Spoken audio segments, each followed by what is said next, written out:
കുടിയേറ്റ വകുപ്പിന്റെ ഏറ്റവും പുതിയ കണക്കുപ്രകാരം 24,13,081 വിദേശികളാണ് കുവൈത്തിൽ താമസിക്കുന്നത്. ഇതിൽ 7,62,471 ഇന്ത്യക്കാരാണുള്ളത്. ഈജിപ്ത് സ്വദേശികളാണ് പ്രവാസി ജനസംഖ്യയിൽ രണ്ടാമത്. 5,17,973 കുവൈത്തിൽ താമസിക്കുന്ന മിസറികളുടെ എണ്ണം. 1,81,265 ആളുകളുമായി ബംഗ്ലാദേശ് മൂന്നാം സ്ഥാനത്താണ്. രാജ്യത്ത് ഗാർഹിക മേഖലയിൽ ജോലി ചെയ്യുന്നതും കൂടുതൽ ഇന്ത്യക്കാരാണ്. 6,27,137 ഗാർഹിക മേഖലയിലെ മൊത്തം വിദേശി സാന്നിധ്യം. ഇന്ത്യ കഴിഞ്ഞാൽ ഫിലിപ്പൈൻസ്, എത്യോപ്യ എന്നീ രാജ്യക്കാരാണ് വീട്ടുജോലിക്കാരുടെ എണ്ണത്തിൽ മുന്നിൽ നിൽക്കുന്നത്.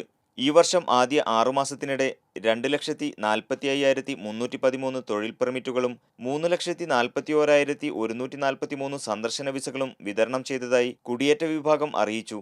അതിനിടെ 25 ജീവനക്കാരിൽ കൂടുതലുള്ള സ്ഥാപനങ്ങൾക്ക് വർക്ക് പെർമിറ്റുകൾ ഓൺലൈൻ വഴി ലഭ്യമാക്കുന്നതിനുള്ള നടപടികൾ ആരംഭിച്ചതായി മാൻപവർ അതോറിറ്റി മേധാവി ജമാൽ അൽ ദൂസരി അറിയിച്ചു. ഇതിനായി സ്ഥാപന ഉടമകൾക്ക് രഹസ്യ നമ്പർ നൽകി തുടങ്ങിയതായും അടുത്ത മാസം മുതൽ ഓൺലൈൻ വഴിയല്ലാതെ പെർമിറ്റ് പുതുക്കൽ അനുവദിക്കില്ലെന്നും അദ്ദേഹം പറഞ്ഞു. Media 1 Kuwait city.